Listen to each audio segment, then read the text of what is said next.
All right, everybody, we are going to continue here, and we're going to be looking at not only how do we sort of understand pivot chords, but how do we actually find some. We saw a couple examples that we could use before, but now we want to get a little bit more into the nitty-gritty of how do we determine what chord is going to be a really effective pivot between two different keys.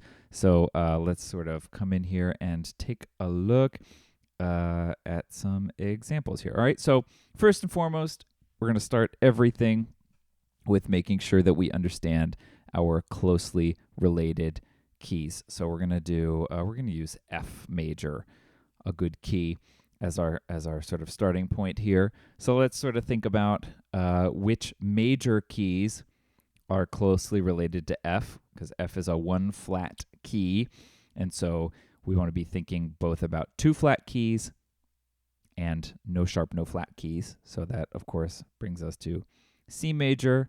And then what's the two flat key that's related to F major? It's B flat major. And then, of course, we know we've got the relative minors for all of those. So we've got D minor, the relative minor of F. The two flat minor key is G minor. And then over here in C major land, we've got A minor, right? So those are our closely related keys to F major. But now let's sort of think about how we actually want to try to use them. So what I've got down here is just this little sort of chart. I know it's weird to be thinking in chart language here for music theory, but it's helpful to think of how these things relate to one another. So what we're going to do at the top here is we're going to label our old and our new keys. So the old key is going to be F major, because that's the key that's sort of at the center of our network here. And so we're trying to think about how everything relates to F major. So we're in F major, but we're trying to go somewhere else. So let's use A minor here as our other key, as our new key. So we're starting in F major as our old key, and we want to think of what chords could we use to pivot into A minor, which is a closely related key to F. So what we're going to do is we need to think about which chords are shared between F and A minor, right? So F major is a one flat key, and A minor, right? So when we hear them like that, they have such a different color, so it's really great to think about moving from one to the next. So what do? How do we think about which chords are shared? Well, the first thing to know is what's the note that's different between these two keys, right? So F major has one flat, A minor has no sharps, no flats. So what's the different note between these? It's the note B, right? Because F major has B flat, A minor has no sharps, no flats. So that's our starting point, is we know that the chords that are shared between the two keys are the ones that don't involve the note B, right? So let's sort of go at this. One convenient way to do this is to just go up from the old key and start with the first chord. That's the one that everybody forgets, is that the one chord, F major, the chord F is shared between these two keys. So F major, and here's how we're going to do this. In F major is 1. What's the F major chord in A minor? That's sort of tough. So if we were in A minor, what Roman numeral would we give F? We would give it, nope, why did I do that? Sorry. We would give it 6, right? So this is how this chart is laid out. These are our keys that we're thinking of. And over here, these are the chords that are in these keys. So we've got FAC, which is 1 in the key of F, 6 in the key of A minor. So let's think, is the G chord shared between these two keys? So in F major, what kind of chord, what's the spelling of the G chord that we get in F? It's G, B flat, D, right? Because it's a minor chord. In major keys, the 2 chord is minor. So is the G chord going to be shared with A minor? No, it's not, because we have B natural. So no G chord. What about the next one up, which in F would be the chord based on A? You better believe that's shared, right? So the A minor chord, we already know, is 1 in A minor. What's the A minor chord going to be in F major? It's 3, right? So there we go. We've got our 3 and our 1. Sorry, I just had to check something. So here's the first thing I want to point out. This is actually also the thing that people forget the most. The chords that are 1 in both of the keys, F in F major, A minor in A minor, are always shared between the two keys. There's never a time where the one chord in the next key is not shared if they're closely related. All right? But now we got some more. So let's keep going. The chord based on the 4th degree of F major, B flat, is not shared because that's got B flat in it. What about 5, C? Yeah, that's shared, C, E, G. So that's 5 in F. And then down here, what's that going to be in A minor? It's 3. Good. That's nice. What's next? Maybe the D chord. What quality chord is D in F? It's minor. D, F, A. That's shared, right? So we've got that. What's D minor in F major? It's 6. What would the D minor chord be in A minor? It's 4. How about that?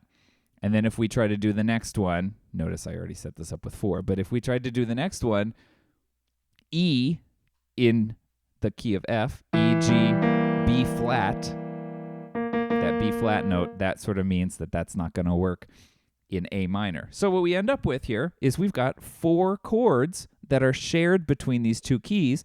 So these are chords that we could use as pivots.